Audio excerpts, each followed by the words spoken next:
میخوای توی یک رابطه‌ای باشید که طرف شما یک مرد مسکلنه، جدی میفرمایید؟ خودم نمیدونی معنی مسکلن چیه؟ خودم نمیتونم درست تلفظ کنم، بعد چه برسه به تو که از شما حمایت بکنه، شما میتونید استقلال داشته استقلال مگه داره؟ اما چون با اون لباس صورتیت استقلال نمیخوره، بهم میگن استقلال خاک تو سره. باشید، ولی استقلالتون رو به رخ نکشید. آخه شما استقلال دارین بخواید به رخ ما بشید؟ شما پنیستا.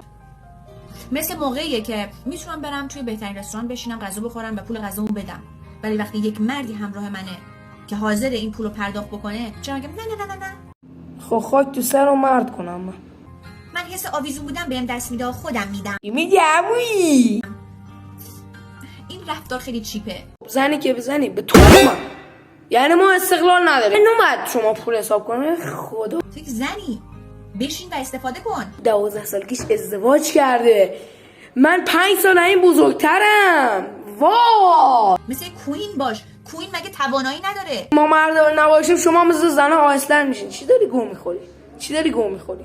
مگه لنگه؟ برو کشور آیسلند رو بخون در مورد زناش، میبینی لنگن یا نه. مگه ناتوانه؟ مگه استقلال نداره؟ شما پنیستا کوین نیستین، شما پنیستا کوین.